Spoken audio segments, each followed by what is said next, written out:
Hello friends and welcome back to our YouTube channel. दोस्तों my name is Sumit Sharma and you are watching digital study YouTube channel.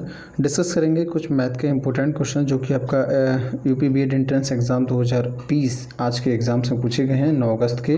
तो बहुत ध्यान से देखिएगा, math के कुछ क्वेश्चन मेरे पास आप आए हैं, उन सभी क्वेश्चन को मैं यहाँ पर बारी बारी आपके सामने डिस्कस करूँगा। तो प्लीज़ वीडियो को बहुत ध्यान से देखिएगा। इसमें कुछ रीजनिंग के भी मैंने कुछ क्वेश्चन ऐड किए हैं, और यदि आपके पास अभी भी कुछ और क्वेश्चन है तो आप मेरे नंबर पर भेज सकते हैं 7761751875। आप मुझे इस पर व्हाट्सअप कर सकते हैं, नीचे कमेंट बॉक्स में कमेंट कर सकते हैं।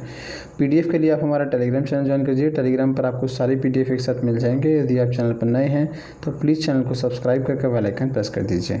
चलिए स्टार्ट करते हैं आज का ये वीडियो। दोस्तों पहला क्वेश्चन था आपका, 3 परिशुद्ध पासे को एक साथ उछाला जाता है, सभी पासों में समान अंक आने की क्या प्रायिकता है। मेरी एक बार बताइए मुझे, 3 पासे उछाले गए हैं, सभी में समान अंक पाना चाह रहे हैं, तो उसकी क्या प्रायिकता है। देखिए सबसे पहले तो आप बताइए कि एक पासे में 6 अंक होते हैं। यदि एक पासा उछाला जाएगा तो कितनी संभावनाएं हैं, कितने अंक आ सकते हैं, 6 आ सकते हैं। 6 की पावर 1 भैया, या तो 1 आएगा या 2 3 4 5 6, ठीक है, यही आएंगे तो 6 तक अंक होते हैं। अब यदि हम 6 के 2 पासों को उछाल दें तो 6 की पावर 2, कितने अंक हो जाएंगे, 36 संभावनाएँ हैं, ठीक है। 36 संभावनाएं हो जाएंगी। पहले पे 1 आए तो दूसरे पे 2 आए, दूसरे पे 1 तो तीसरे, इस प्रकार से 36 संभावनाएं हो जाएंगी, ठीक है। अब यदि 3 पाँच उछाले गए हैं तो 6 की पावर 3, यानी कि हम यहाँ पर क्या निकाल रहे हैं, एन एस यदि हम निकालें यहाँ पर तो 6 की पावर कितना हो जाएगा 3, 6 की पावर 3 कितना होता है 216, ठीक है। अब यहाँ पर मुझे एक बार बताइए, सभी पासों में समान अंक आने की प्रायिकता। 3 पासे हैं, 1 1 1 आए तीनों पे, तो ठीक है, 2 2 2 आए, तो 3 3 3 आए, ठीक है, सब पर समान आए, 4 4 4 आए, या फिर इस पर भी 5 इस पर भी 5 5 आए, फिर 6 6 6 आए, ठीक है। इस प्रकार से आनी चाहिए। कितनी कंडीशन बनी, 1 2 3 4 5 6, कितनी कंडीशन बनी आपके पास, 6 बची, 6 बनी कंडीशन, ठीक है। टोटल कंडीशन कितनी थी, नीचे लिखेंगे 216 हो जाएगा। कंडीशन है कितनी मेरे पास, 6 हैं, 6 से कैंसिल करेंगे, 6 एकम 6, और ये 36 बार कैंसिल होगा, तो राइट आंसर आएगा आपके पास 1/36। आपका सही उत्तर क्या हो जाएगा, 1/36 सही आंसर है। जिन लोगों ने यहाँ पर 1/36 उत्तर दिया था तो वो बिल्कुल यहाँ पर सही है। नेक्स्ट क्वेश्चन, 3 लड़कियाँ और 5 लड़कों, देखिए यहाँ पर ये लड़का है, ठीक है, लड़कों को एक पंक्ति में कितने प्रकार से बैठाया जा सकता है ताकि कोई भी 2 लड़कियां एक साथ ना बैठें। बहुत ध्यान दीजिएगा इस क्वेश्चन पे। 5 लड़के हैं, पहले तो देखिए लड़कों के ऊपर कोई कंडीशन नहीं है, तो लड़कों को आप सबसे पहले बैठा दीजिए। मैंने बैठा दी यहाँ पर B1 B2 B3 B4 और B5 B6, मैंने यहाँ पर बैठा दिए 5 लड़के बैठा दिए, सॉरी, ठीक है, 5 लड़के आपने यहाँ पर बैठा दिए। अब बचे क्या आपके पास, 3 लड़कियां बची, ठीक है। तो कोई भी 2 लड़कियां एक साथ नहीं आनी चाहिए, यानी कि हम इनको इनके बीच बीच में बिठाना है। तो कितनी संभावना है हमारे पास, 1 2 3 4 5, और एक यहाँ भी बैठ सकती है, ठीक है, 6। कितनी संभावनाएं हो गई हमारे पास, टोटल 6 संभावनाएं है। देखो या तो यहाँ लड़की यहाँ बैठेगी, या यहाँ बैठ, एक यहाँ बिठा देंगे, एक यहाँ बिठा देंगे, यहाँ यहाँ यहाँ, 1 2 3 4 5 6। कितनी भैया 5 लड़कों के बैठने की कितनी संभावना होगी, पहले तो मुझे ये बताइए, फैक्टोरियल 5। 5 लड़कों के बैठने की संभावना क्या होगी, फैक्टोरियल 5। अब 3 लड़कियां हैं और सीटें कितनी हैं हमारे पास, 6, तो बस कैसे बिठा सकते हैं हम, 6p3। 3 लड़कियों को 6 सीटों पर 6p3 बिठा सकते हैं। बस कुछ नहीं करना है आपको, क्या फैक्टोरियल 5 का मान कितना हो जाएगा, 2 दूनी 2 3 6 चौक 24 पंजे 120 इंटू 6p4 फैक्टोरियल 6 अपॉन हो जाएगा फैक्टोरियल 3, ठीक है, फैक्टोरियल 3 हो जाएगा। बस इसको आप काट लीजिए, ये हो जाएगा आपका 120 गुणा कितना हो जाएगा, ये फैक्टोरियल 3 होगा, 2 3 6, और 6 से गुणा करेंगे 12 6 72, 720 आपका इसमें आंसर आ जाएगा। तो 720 तरीके ऐसे हो सकते हैं जिसमें ये लड़कियाँ इस प्रकार से बैठ सकती हैं ताकि 2 लड़कियाँ एक साथ ना आएँ। आई होप आपको ये चीज़ समझ में आई होगी। बिल्कुल समझ में आया होगा तो एक बार वीडियो को लाइक कर दीजिएगा और वीडियो को शेयर ज़रूर कीजिए। नेक्स्ट क्वेश्चन है आपका, ए ने एक साइकिल को बी को 20% मुनाफे पर बेच दी, बी ने उसी साइकिल सी को 25% मुनाफे पर बेच दी। यदि सी ने 1500 रुपये का भुगतान किया तो ए ने साइकिल के कितने रुपए में खरीदी थी।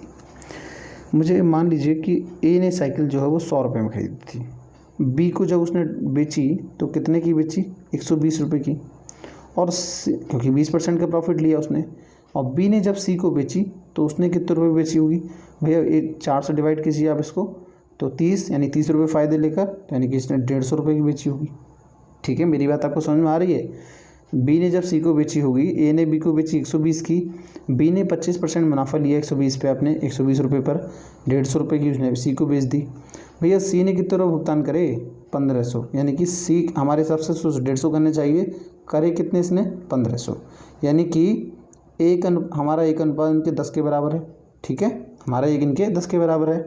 तो पूछ रहे हैं कि ए ने साइकिल कितने रुपए में खरीदी थी, तो भैया ए ने तो 100 रुपये में खरीदी थी हमारे हिसाब से, लेकिन तो ए यहाँ पर 100 गुणा कितना कर देंगे आप, यहाँ पर 10 कर देंगे, कितना हो जाएगा 1000 हो जाएगा। ठीक है, तो 1000 रुपये में साइकिल खरीदी थी आपको किसने, ए ने। ठीक है, ये चीज़ आपको समझ में आ गई होगी अब। चलिए नेक्स्ट क्वेश्चन है आपका, एक आयत का विकर्ण और क्षेत्रफल कितना है आपका, 25 मीटर और 168 मीटर। तो आयत की लंबाई आपको बतानी है। देखिए आयत कुछ इस प्रकार से होता है, आमने सामने की भुजाएं जो हैं वो बराबर होती हैं। अब इसमें क्या है, विकर्ण दे रखा है आपका कितना, 25 दे रखा है। ठीक है, मैं इस पर नंबरिंग करता हूँ, ए बी सी और डी। ठीक है, अब इसका क्या दे रखा है आपका, 168 क्या है, क्षेत्रफल है। अच्छा, आयत का क्षेत्रफल होता है कितना है आपका, लंबाई इंटू क्या होता है, चौड़ाई होता है। ठीक है, 168 हो गया लंबाई गुणा चौड़ाई। अब मुझे आप बताइए, इसको 168 को हम किस प्रकार से डिवाइड कर सकते हैं, हम इसको 24 × 7 लिख सकते हैं। ठीक है, 24 × 7 लिख सकते हैं, 7 चौक 28, 7 दूनी 14 और 2 16। ठीक है, तो हम क्या करें कि 24 तो हमारी लंबाई हो गई, 7 आपकी ये हो गई, हमने मान लिया 24 लंबाई हो गई, आपकी चौड़ाई 7 हो गई। अब जरा आप देखिए ये जो बन रहा है ट्रायंगल आपका ABC जो बन रहा है, ये समकोण बन रहा है कि ये कोण 90 का है। ठीक है, 24 का स्क्वायर कितना होता है, 576, 7 का स्क्वायर कितना होता है, 49, कितना हो गया, 9 और 6 15, यहाँ से लगा कितना, 1 7 और 4 11 और 2 12, 12 5 6 और 1 5 और 1 6, 625, और 625 क्या होता है आपका, ये 25 का स्क्वायर होता है। तो यानी कि बिल्कुल सही आ रहा है हमारा। पूछा क्या है हमने यहाँ से, लंबाई पूछी है, तो लंबाई आपकी 24 ही होगी डायरेक्ट। ठीक है, बहुत इजीली हमने सॉल्व किया ये कि देखिए लंबाई गुणा चौड़ाई आपको 168 दिया था, 24 × 7 हमने इसको में तोड़ लिया। आप ये देखिए 24 आपकी लंबाई हो गई, 7 आपकी चौड़ाई हो गई। अब इसका हमने एक बार ये कंफर्म कर लिया कि हाँ ये जो है इसमें पाइथागोरस थ्योरम में सेटिस्फाई कर रही है, नहीं तो पाइथागोरस थ्योरम इसमें सेटिस्फाई कर रही है। नेक्स्ट क्वेश्चन आपका, एक परीक्षा में सम्मिलित होने वाले लड़के व लड़कियों की संख्या क्रमशः 1160 और 840 है। 55% लड़के और 45% लड़कियां परीक्षा में पास होती हैं, तो कितने प्रतिशत शिक्षार्थी परीक्षा में असफल हुए। तो बड़ा सिंपल सवाल है। देखिए 1160 क्या थे, आपके लड़के थे, पास कितने लड़के हुए, 55%, फेल कितने हुए भैया, फेल हो गए आपका 45%। ठीक है ना, 55% पास हुए तो आपका फेल कितने हो गए, 45%, प्लस 840 कितनी हैं, लड़कियां हैं। अब भैया ये इसमें 45% पास हो गई, तो फेल कितनी हो गई आपका, 55%। ठीक है, अब बस 0 से 0 कैंसिल हो गया हमारा, यहाँ पर इस 0 से ये 0 कैंसिल हो गया, 5 दूनी 10, 5 9 45, 2 से ये कैंसिल हो गया आपका, 2 पंजे 10 और 2 8 16। ठीक है, आपका सेम है यहाँ पर 11 से ये कितना हो गया, 5 बार, 2 पंजे 10। ठीक है, सॉरी 5 दूनी 10 और 2 से आपका ये कैंसिल हो जाएगा, 4 और 2। ठीक है, अब यहाँ देखिए आप 9 से गुणा करेंगे इसका, 9 8 72, कहाँ से लगे 7, 9 पंजे 45 और 7 कितना होता है आपका 52 हो गया, प्लस आपका 11 दूनी 22 और यहाँ से 2 11 चौक 44 और 2 कितना हो गया 40। इसको आप जोड़िए, 2 और 2 4 हो गया, 6 और 2 8 हो गया, 5 4 कितना हो गया, 5 4 हो गया आपका 9। ठीक है, कितना हो गया आपका ये 984। अब 984 जो है कितने, किसका परसेंटेज निकालना है हमें, टोटल विद्यार्थियों का। ठीक है, टोटल विद्यार्थी कितने हैं, 1140 860 को जोड़िए 2000। ठीक है, इंटू 100, 2 जीरो से आपका 2 जीरो कैंसिल करेंगे। अब यहाँ से इसको जो सब सॉल्व करेंगे आप, तो लगभग जो आएगा आपका 49% आएगा लगभग, अप्रॉक्सीमेट। ठीक है, अप्रॉक्सीमेट आपका 49% आएगा इसमें। नेक्स्ट क्वेश्चन देखेंगे, 50 व्यक्तियों की एक समूह में सभी अंग्रेजी हिंदी अथवा दोनों बोल सकते हैं। 35 केवल हिंदी बोल सकते हैं, जबकि 22 लोग दोनों भाषाएं बोल सकते हैं। कितने लोग केवल अंग्रेजी बोल सकते हैं? देखिए इस प्रकार के सवाल में एक गोला बनाते हैं, कितने लोग केवल हिंदी बोल सकते हैं? तो भैया ये कह रहा है कि केवल 35 लोग जो है केवल हिंदी बोल सकते हैं, ठीक है। तो बाकी के बचे कितने लोग? 15 लोग, ठीक है। एक बीच का गोला बनाएंगे क्योंकि दोनों गोला है, और एक बनाएंगे अंग्रेजी वाला गोला, ठीक है। अब क्या कह रहा है ये, सॉरी माफ़ कीजिएगा, 2 ही गोले बनाएंगे यहाँ पर ऐसे करके। दोबारा बताता हूँ आपको, एक ये अंग्रेजी वाला है और एक ये हिंदी वाला है, अब बीच का ये दोनों वाला है। 22 लोग दोनों बोल सकते हैं, ठीक है। अब 35 तो केवल हिंदी बोल सकते हैं, तो भैया 35 माइनस 22 यानी कि केवल हिंदी कितने बोल सकते हैं? आपका 13 लोग बोल सकते हैं, ठीक है। ये लोग क्या हो गया? हिंदी बोलने वाले हैं, ठीक है। 35 केवल हिंदी बोल सकते हैं, ओके। जबकि 22 लोग जो है क्या है, वो दोनों भाषाएं बोल सकते हैं। तो आगे कितना बचा आपका? ये 15 बचे, ठीक है। आगे कितने लोग बचे? 15 बचे। तो कितने लोग केवल अंग्रेजी बोल सकते हैं? तो इसमें आपका राइट आंसर क्या हो जाएगा? 15 लोग जो है वो केवल अंग्रेजी बोल सकते हैं। अब एक क्वेश्चन है आपका, नेक्स्ट है आपका, यदि किसी अवयव के सभी अवयव 0 अथवा 1 हो तो 3/3 के मैट्रिक्स कोटि के सभी संभावित अवयवों की संख्या कितनी होगी? देखिए कह रहे हैं कि सभी अवयव जो है किसी मैट्रिक्स के या तो 0 हो। देखिए मैं मैट्रिक्स में आपको बना देता हूँ, 0 0 0 0 0 0 0 0 0, ठीक है। या फिर आपका 1 1 1 हो, ठीक है। या फिर 0 अथवा 1 हो, मान लीजिए 0 1 0 1, दोनों में से कोई सा हो सकता है। 0 1 0 1 0 1, ठीक है। 0 1 0 1 1 0 1 और 0 1, यानी कि इनमें से दोनों में से कोई सा हो सकता है, ठीक। अब जो है 3/3 का मैट्रिक्स है ये, इसकी वैल्यू क्या है? फिर 3/3 का मैट्रिक्स है, ये भी 3/3 का है।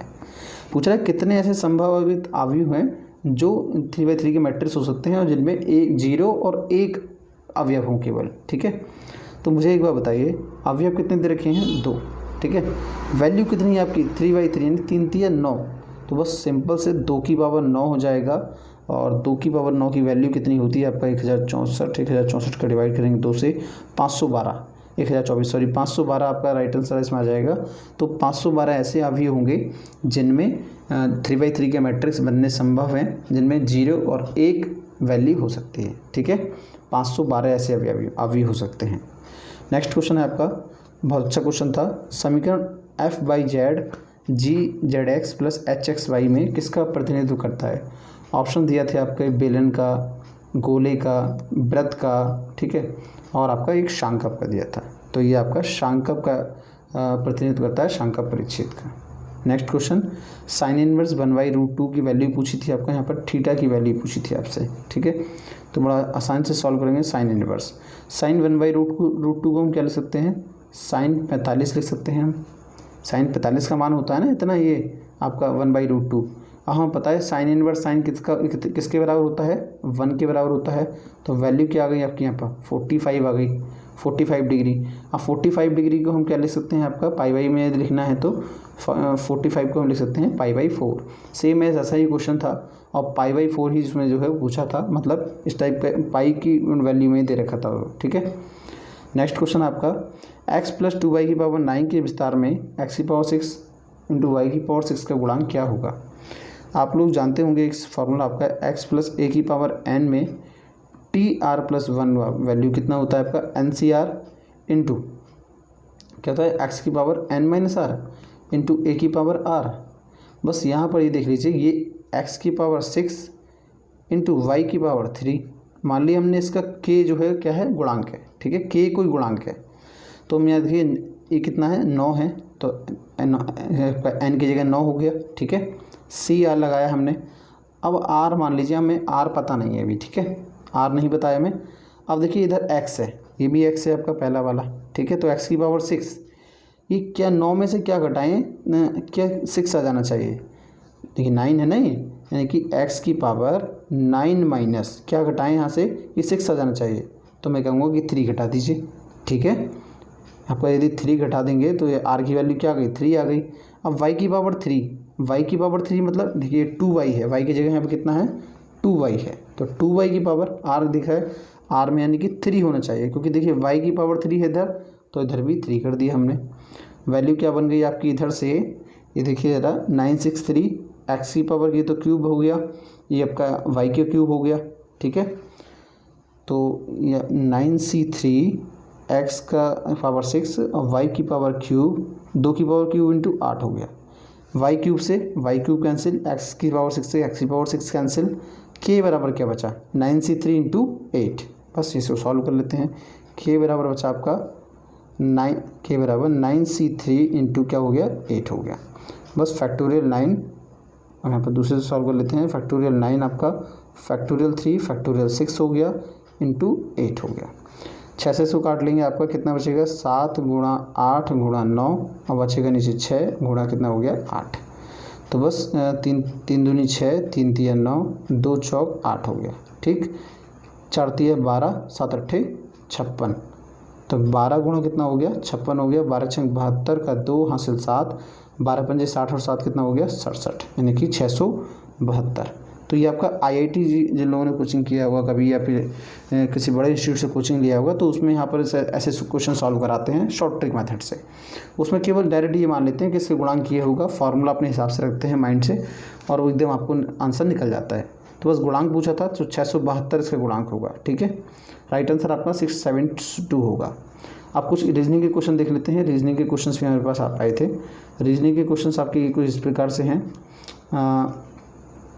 यहाँ पर 2, 10, 45, 231 और 393 में इसमें बिल्कुल सेम एक पैटर्न फॉलो हो रहा है। देखिए 2 तिया 6 प्लस 4 हो रहा है, ठीक है, 10 हो गया आपका। फिर 10 गुणा 4 प्लस 5 हो रहा है, 10 चौक 40 प्लस 45 हो गया। फिर आगे जो है वो 5 गुणा 6 हुआ है, ठीक है। इसमें आपका 6 गुणा 7 हुआ है, ठीक है। इसमें आपका 7 गुणा 8 हुआ है और यहाँ पर क्या है 7 गुणा 8 हुआ है और यहाँ पर 8 से गुणा हो जाएगा आपके, ठीक है।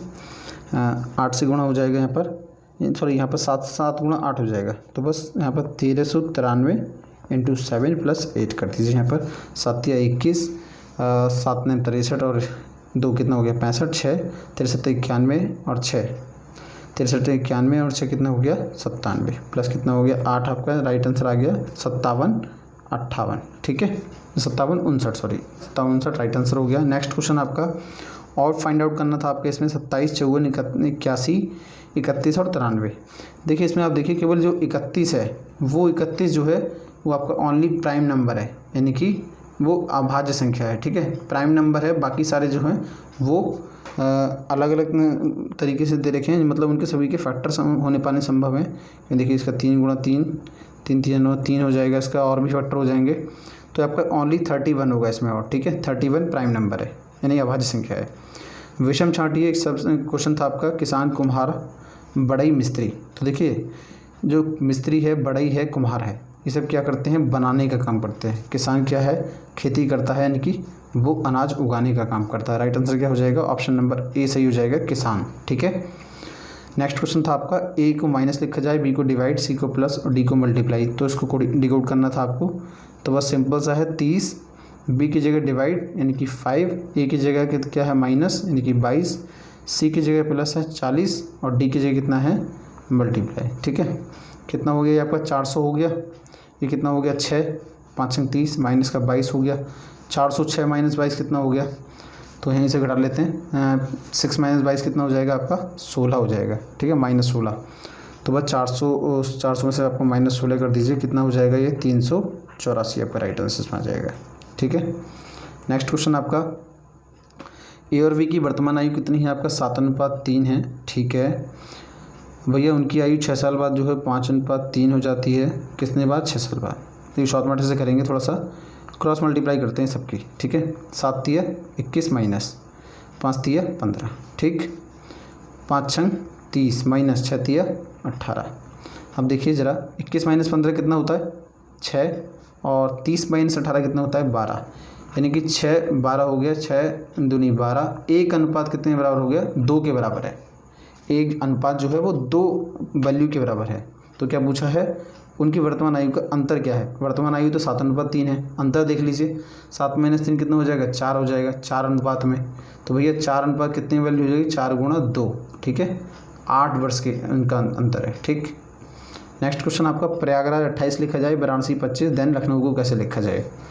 प्रयागराज में 28 ऐसे लिखा गया है, देखिए 3 और 3 6 और 2 9, 9 गुणा 3 प्लस 1, जितने अक्षर हैं पूरे उसमें 3 से गुणा करके 1 प्लस किया गया है, तब आपका 28 आया है।